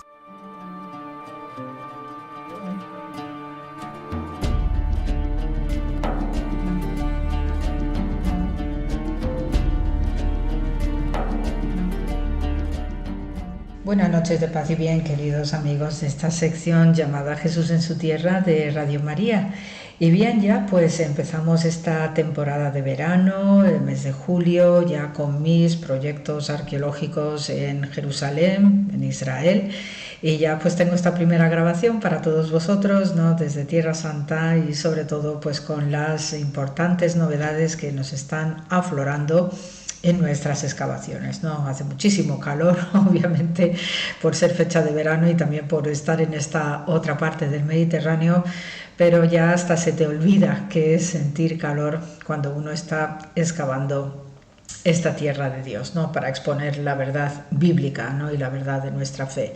Así que más que agradecida y bendecida por esta tarea que hacemos. Y a propósito, pues tenemos un maravilloso Evangelio para el comentario de esta noche, que procede del Evangelio de Mateo, capítulo 13, con la parábola del sembrador. Entonces, a grosso modo, este texto se nos viene a decir que en aquel día salió Jesús de casa y se sentó junto al mar. Y acudió a él tanta gente que tuvo que subirse a una barca. Se sentó y toda la gente se quedó de pie en la orilla. Les habló muchas cosas en parábolas. Una de ellas, ¿no? Está la del sembrador.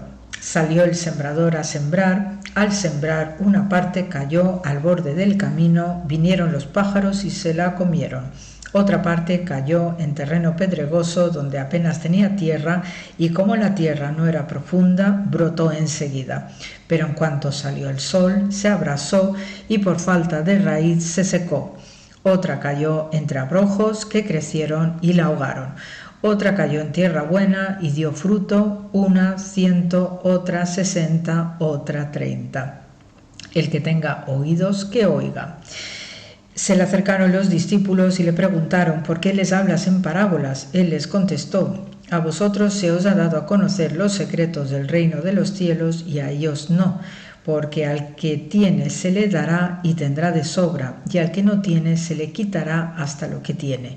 Por eso les habló en parábolas, porque miran sin ver y escuchan sin oír ni entender. Así se cumple en ellos la profecía de Isaías: oiréis con los oídos sin entender, miraréis con los ojos sin ver, porque está embotado el corazón de este pueblo, son duros de oído, han cerrado los ojos para no ver con los ojos, ni oír con los oídos, ni entender con el corazón, ni convertirse para que yo los cure. Así continúa todo este capítulo del Evangelio de Mateo, y por ello pues me quiero centrar en la importancia de lo que es este mundo de los sembradores, de lo que son plantar semillas para el judaísmo, y por ello pues como este pueblo santo pues no deja de ver metalenguajes, metamensajes y con una pedagogía que solo Dios puede entregarnos, pues de allí que de cualquier cuestión cotidiana, cualquier, digamos, momento de la búsqueda del sustento diario, como es esto de plantar semillas para que broten, den frutos, den cereales o den árboles frutales, todo lo que nos sirva para la vida. Por ello es muy importante entender qué es esto de plantar semillas, que también en nuestra cultura y tradición tenemos numerosas metáforas al respecto, ¿no? Entonces, para el judío, pues el plantar semillas tiene dos sentidos fundamentales, que es el literal, ¿no?, siguiendo los procedimientos y los protocolos de todo agricultor que respeta pues unos momentos del terreno que descanse, ¿no?, cuando se deja en barbecho, otros momentos en los que hay que roturar y ya pues sanear esas tierras para empezar a plantar y que dé los frutos. Y también lleva parejo una lectura espiritual. Hay un fuerte simbolismo, como en tantos otros momentos de la vida cotidiana de los hebreos. El hecho de plantar también tiene una fuerte carga simbólica, ¿no? En primer lugar, porque enfatiza nuestra responsabilidad para mejorar la tierra, pensar en las futuras generaciones y alimentar las acciones de justicia o de rectitud, ¿no? Para ello, pues, paralelo a estas dos formas de ver el mundo que no son incompatibles, no son aspectos separados del individuo, porque hay que tener en cuenta que también la mentalidad del Próximo Oriente es común, es digamos, de enriquecimiento constante, los aspectos de la vida cotidiana con la vida espiritual, la vida intelectual, y esto es lo que realmente forja a los individuos.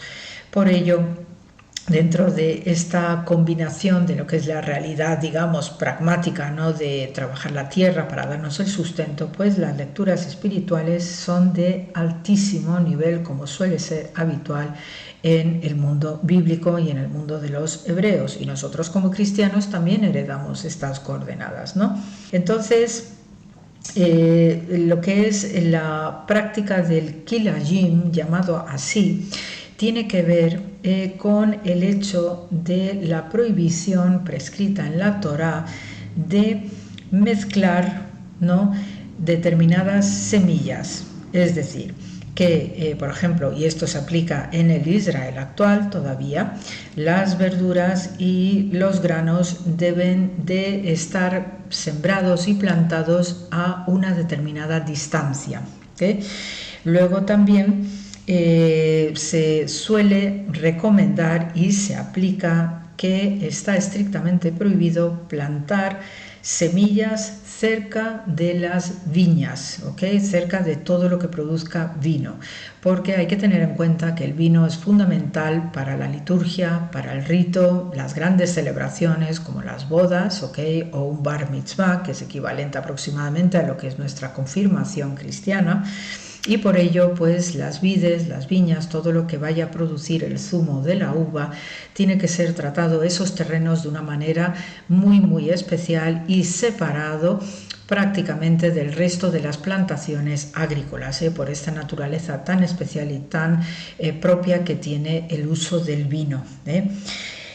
También hay unas leyes muy estrictas acerca de la protección de los árboles, ¿ok? Entonces dice que con respecto a la plantación de los árboles está prohibido categóricamente tomar el fruto de los árboles recién plantados durante sus primeros 3 años. Se entiende que porque hay una juventud del árbol que está madurando, y por ello se hace una gran celebración ya en el 4.º año del plantado del árbol. Se hace de nuevo esta gran celebración para ya tomar esos primeros frutos del árbol y por ello pues se tiene esta gran fiesta, estas celebraciones agrícolas que tanto pues seguimos apreciando en nuestro entorno cultural, donde todavía en los pueblos pues se celebran las primicias, por ejemplo, los primeros frutos que nos da la naturaleza.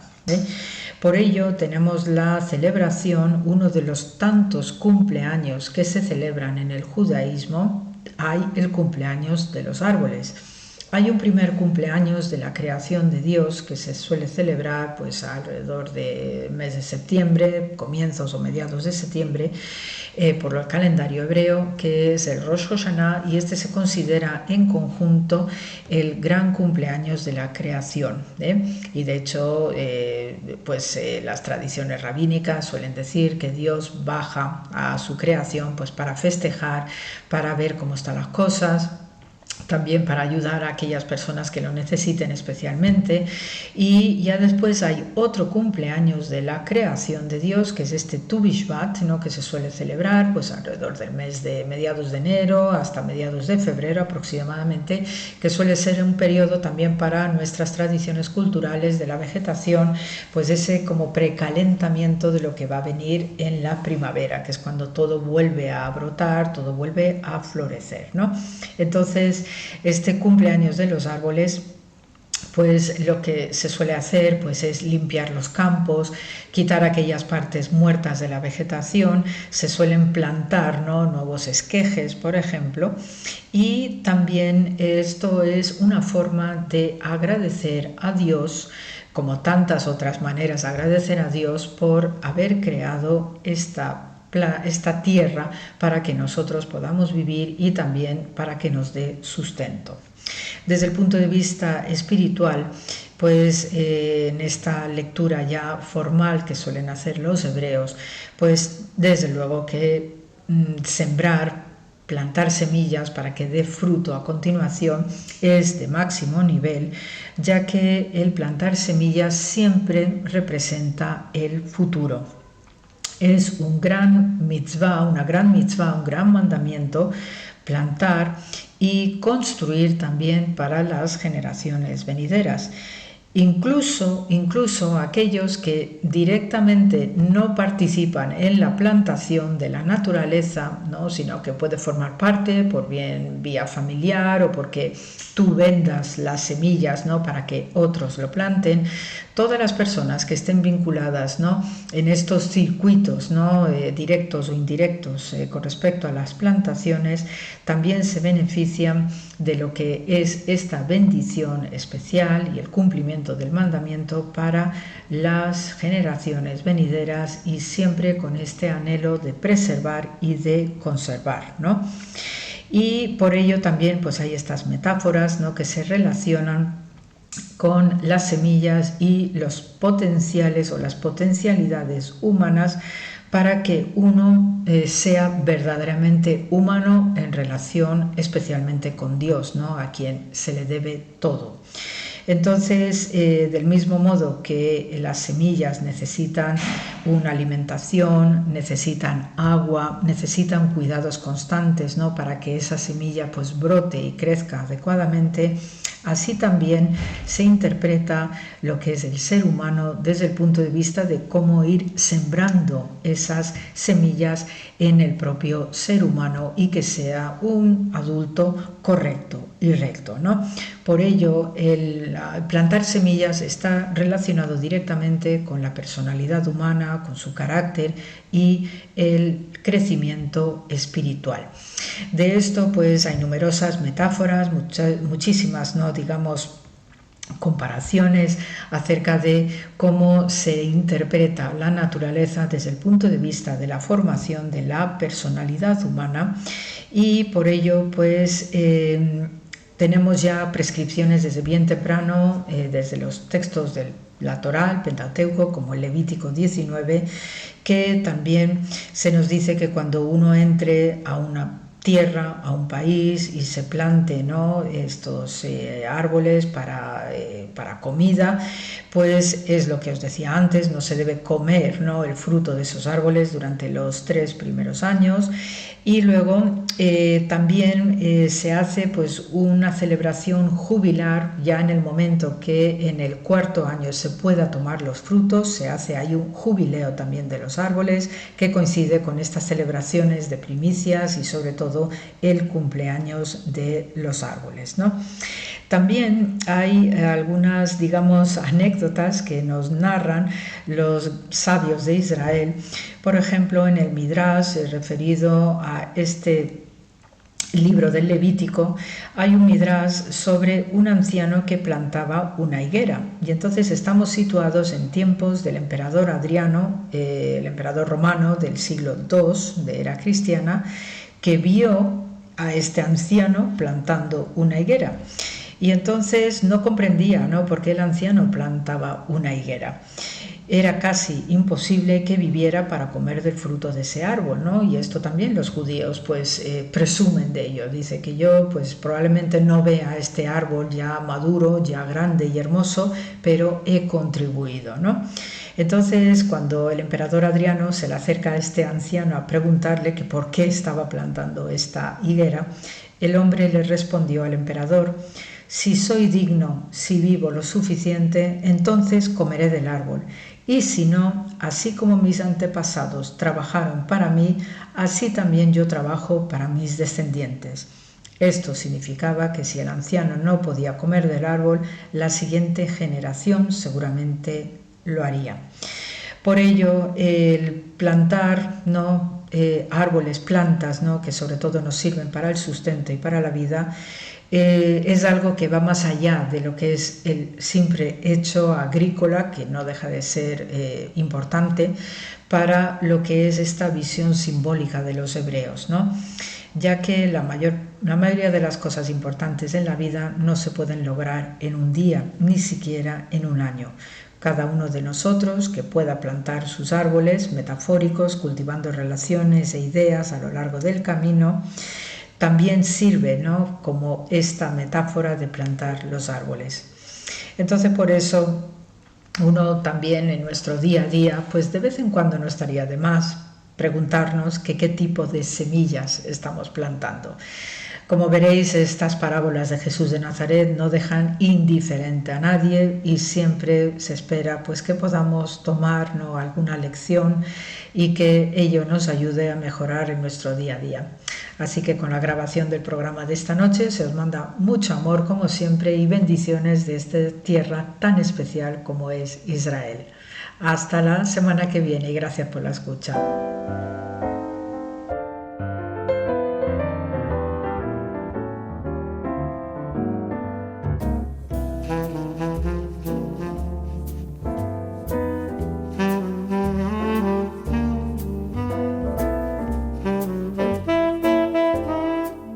La hermana Carmen Pérez y José Manuel Palomeque dialogan sobre el nexo que hay entre lo que nuestros labios proclaman y nuestro corazón cree, en Entre tú y yo.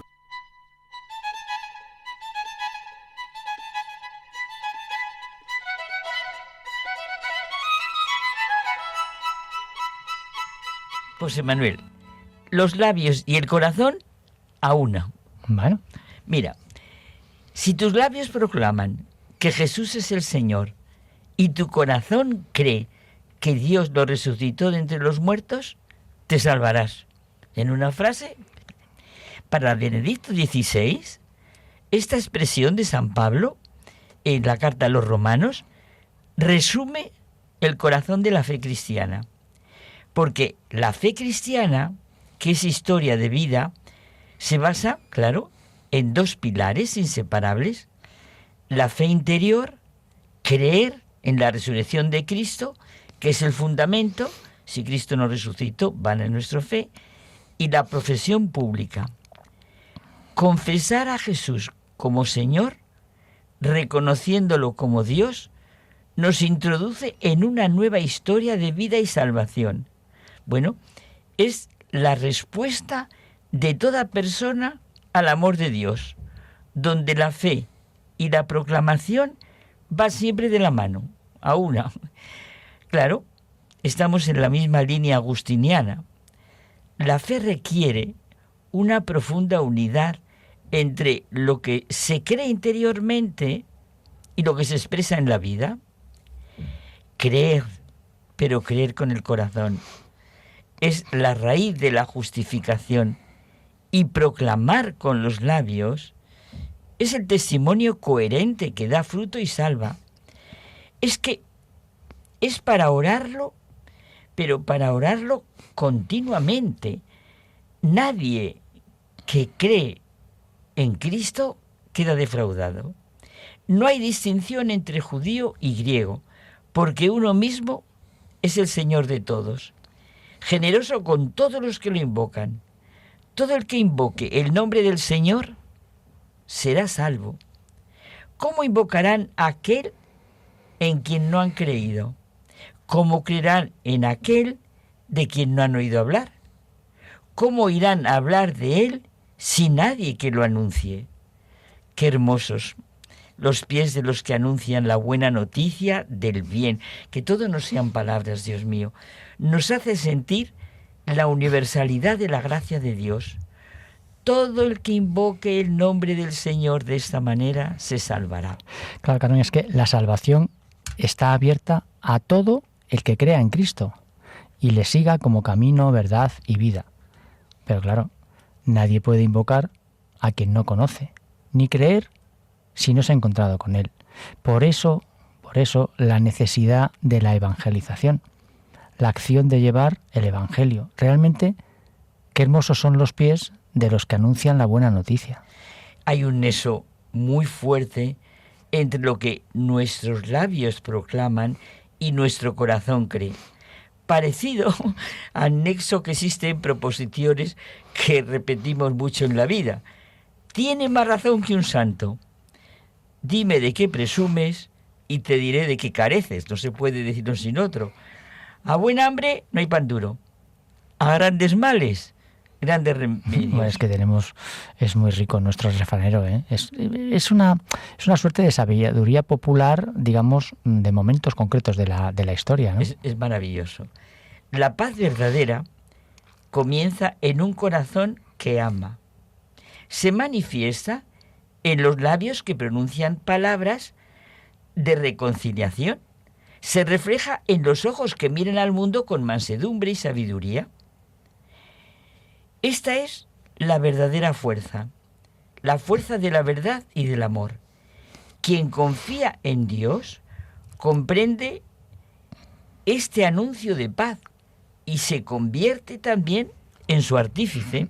Mira, nuestro Santo Padre nos dice que no es suficiente profesar la fe con los labios. La fe auténtica es cuando abraza toda nuestra vida, cuando es mensajera de ella. Es de lo más experiencial y evidente los dos nexos tan fuertes que nos expresa San Pablo. Tus labios proclamarán si tu corazón cree. Nuestros labios lo proclamarán porque nuestro corazón cree. Nuestro corazón estallará en una proclamación de lo que realmente cree. Claro. Y el segundo nexo, la expresión completa, nos expresa la plenitud de te salvarás. Toda tu vida experimentará un renacimiento, como le dijo Jesús a Nicodemo. Viviremos toda nuestra condición humana con plenitud y a través de todas las circunstancias favorables, o desfavorables, todo en la vida, sufrimientos y alegrías, porque lo que tú y yo repetimos tanto, Jesucristo de verdad es nuestro camino, nuestra verdad y nuestra vida. En la misma línea de los labios y el corazón a una, recordamos otras palabras de Jesús. No todo el que me dice Señor, Señor entrará en el reino de los cielos, sino el que hace la voluntad de mi Padre. Decir Señor, Señor desde el corazón supone la actitud de María. He aquí la esclava del Señor. Hágase en mí según tu palabra. Y vivir a la luz de su consejo de madre que comentábamos un día tú y yo. Haced lo que los diga. Y nos lo dice clarísimo en el Evangelio. Sí, realmente nuestros labios, nuestras actitudes, nuestras respuestas en la vida proclaman lo que el corazón cree, lo que llevamos dentro, al fin y al cabo. Es de lo más real en la vida que la abundancia del corazón abra siempre la boca. Eso es verdad. Es verdad. Y yo pienso ahora en Jesucristo completando lo que tú has dicho. El hombre bueno, del buen tesoro de su corazón, saca lo bueno. Y el hombre malo, del mal tesoro de su corazón, saca lo malo, porque de la abundancia del corazón habla la boca. La auténtica ventana para ver es nuestro corazón. Por eso, la peor cerrazón, el mayor muro, es el mal corazón. La boca pronuncia lo que el corazón apunta. He oído decir, esto te va a hacer gracia, que el corazón es como una fábrica de producción y la lengua es el director comercial. Todo lo que San Pablo puede decirnos, nos lo dice con esta expresión, porque afecta e implica nuestra humanidad y nuestra manera de ser y de estar en la vida. Si tus labios proclaman que Jesús es el Señor y tu corazón cree que Dios lo resucitó, te salvarás. Aquí y ahora estamos salvados. Cada uno de nuestros momentos es una moneda de vida eterna. Sí, nuestro corazón, si nuestro corazón cree, proclamaremos día a día y momento a momento, a pesar de nuestras caídas y defectos, lo que realmente es ser cristiano. Si nuestro corazón cree, proclamaremos cómo amamos a Cristo. Y si nuestro corazón cree, proclamaremos nuestra fe. Responderemos llenos de verdad y libertad a las circunstancias que se nos presenten, sean las que sean. Nuestros labios proclaman lo que en lo profundo de nuestro corazón vivimos. Oye, yo como siento ahora a San Agustín, no sé, por el Papa, ¿verdad? Por León XIV estamos, pues, siempre nos ha gustado, pero estoy sintiendo también a San Agustín junto con el Papa. ¿Cuánto nos repetimos la famosa frase de San Agustín? No vayas fuera, vuélvete a ti mismo. En el interior del hombre habita la verdad. Nuestro interior es el lugar de encuentro con la verdadera sabiduría de la vida. El Espíritu Santo habita en nuestro interior como una luz sanadora y el amor de Dios que nos reconcilia con Él y con todos los hermanos. Si con la fe de nuestro corazón vencemos todos los escollos y obstáculos, experimentaremos el 100%, la bienaventuranza eterna, el gozo ya aquí. Estaremos recorriendo el camino como hemos de recorrerlo, el aquí y el ahora, y rebasaremos las alturas que nos llevan a la cima. Si tus labios proclaman que Jesús es el Señor y tu corazón cree que Dios lo resucitó, Dios mío, te salvarás, estamos salvados. Es de lo más lógico y consecuente. Creer que Dios ha resucitado a Jesucristo con todo lo que implica la resurrección de Cristo para nuestra humanidad, empuja a nuestros labios a proclamar que Jesús es el Señor. Y por tanto, a vivir de la fe, que es nuestra luz. Una de las enseñanzas más repetidas y conocidas de Jesús es que si tuviéramos fe como un grano de mostaza, Le diríamos a aquel monte, trasládate desde ahí hasta aquí, y se trasladaría. Nada sería imposible. Ya lo dijo el ángel Gabriel en la Anunciación a María. Para Dios nada hay imposible. Se trata de la confianza y el poder de Dios a partir de lo más sencillo. Lo que tú me repites constantemente, ¿verdad? Para cada momento de la vida. Oye, y nos repetimos la enseñanza de nuestro Papa León XIV, ¿verdad? Que desde que ha venido a España hay como una cercanía mucho más profunda con él, yo no sé. No es suficiente profesar la fe con los labios. Si la fe es auténtica, abraza toda nuestra vida, todas las situaciones y circunstancias de nuestra vida. El Señor no quiere un culto separado de la vida, ni acepta sacrificios y oraciones que no nos conducen a vivir el amor a los hermanos y a practicar la justicia. Él es la medida de nuestra fe que nos conduce a llamar y dirigirnos constantemente a nuestro Padre Dios. La fe que vivo es la luz que me ilumina en cada momento. La fe que se manifiesta no es nada teórico.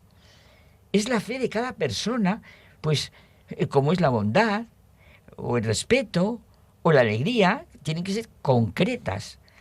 La fe es la expresión personal, que lo decimos tú y yo mucho, en cada ser humano, de la verdad revelada por Dios a través de Jesucristo. Sí, al fin y al cabo, Carmen, la fe solo puede ser expresada a través de cada uno. La aceptación de que Jesús es el Señor y de que Dios lo resucitó es personal y ha de ser vivida, proclamada a través de uno mismo. Si no es así, es algo puramente banal y verbal. O sea, es algo... Sí, es que me estoy acordando de que si no es así, como tú dices, el dogma se convierte en un mito y la Iglesia en un partido. Eso dice Henri de Libac. En un partido, pero no de fútbol, en un partido. Si mis labios proclaman que Jesús es el Señor y mi corazón cree que Dios lo resucitó, que estoy ya salvado, aquí, ahora. Fíjate, aquí a lo tonto, ¿eh?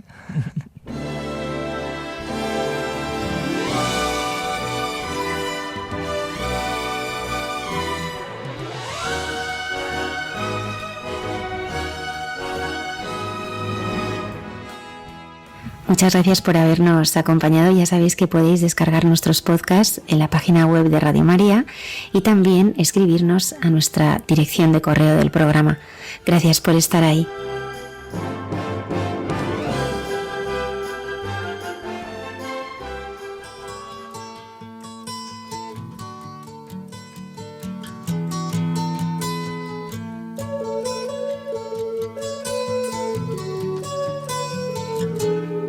Han escuchado en Radio María Hay mucha gente buena, un programa que dirige Almudena Delgado. It's all